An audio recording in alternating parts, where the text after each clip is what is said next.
ഇപ്പോൾ സുരേഷ് ഗോപിയുടെ ഓഫീസിലേക്ക് യൂത്ത് കോൺഗ്രസ് പ്രവർത്തകർ മാർച്ച് നടത്തുകയാണ്. അതിലേക്ക്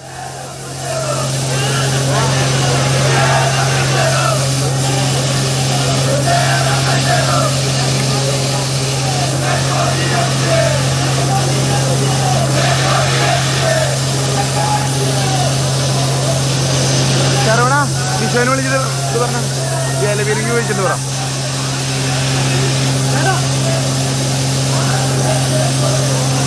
അന്റെ പേഴ്സണൽ നമ്പർ വിളിക്കും.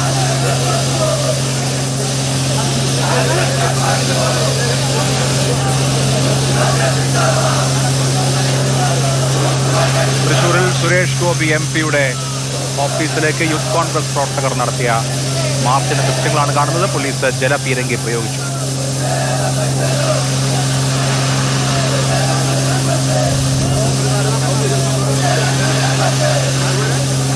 പ്രവർത്തകരെ തടയാൻ വേണ്ടി പോലീസ് ബാരിക്കേഡ് സ്ഥാപിച്ചിരുന്നു. ആ ബാരിക്കേഡ് മറികടക്കാൻ ശ്രമിച്ചപ്പോഴാണ് പോലീസ് ജലപീരങ്കി പ്രയോഗിച്ചത്. MS ലിഷോയ് നമുക്കൊപ്പം വിവരങ്ങളുമായി ചേർന്നത്. ലിഷോയ്, ഇപ്പോഴും മാർച്ച് ആളുകൾ പ്രവർത്തകർ അവിടെ ഉണ്ടോ അതോ പിരിഞ്ഞു പോയോ? ഇപ്പോഴും പ്രവർത്തകർ അവിടെ തന്നെ ഉണ്ട്, പിരിഞ്ഞു പോയിട്ടില്ല. അതായത് ജലപീരങ്കി പ്രയോഗിച്ചു, ആദ്യഘട്ടത്തിൽ ജലപീരങ്കി പ്രയോഗിച്ചു. യൂത്ത് കോൺഗ്രസിന്റെ നേതൃത്വത്തിലാണ് ഈ സമരം നടക്കുന്നത്. ചെമ്പൂക്കാവിലുള്ള സുരേഷ് ഗോപിയുടെ ഓഫീസിലേക്കാണ് സമരം നടന്നത്. ഇപ്പോൾ 2 തവണ ജലപീരങ്കി പ്രയോഗിച്ചു, എന്നിട്ടും പ്രവർത്തകർ പിരിഞ്ഞു പോയിട്ടില്ല. അവിടെ തന്നെ ഇരുന്ന് മുദ്രാവാക്യം വിളികളുമായി നിലയുറപ്പിച്ചിരിക്കുകയാണ്.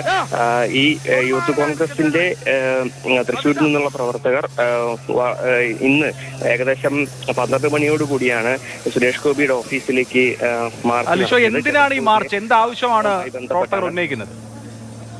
ജബൽപൂരിലെ വിഷയവുമായി ബന്ധപ്പെട്ടാണ് ഈ തൃശ്ശൂർ MP-ക്കെതിരെ, അതായത് ഈ സംഭവം നടന്ന ആ ഒരു വൈദികന്റെ വീട് തൃശ്ശൂരിലാണ്. തൃശ്ശൂരിലെ സുരേഷ് ഗോപിയുടെ മണ്ഡലത്തിൽ തന്നെയാണ് ഈ വൈദികന്റെ വീടുള്ളത്. അതുകൊണ്ട് തന്നെ ആ ഒരു വിഷയത്തിൽ കൃത്യമായ ഇടപെടൽ നടത്തിയില്ല എന്നുൾപ്പെടെയുള്ള കാര്യങ്ങൾ ചൂണ്ടിക്കാണിച്ചുകൊണ്ടാണ് യൂത്ത് കോൺഗ്രസിന്റെ ഭാഗത്തു നിന്നും ഇത്തരത്തിലൊരു പ്രതിഷേധം ഇപ്പോൾ നടക്കുന്നത്.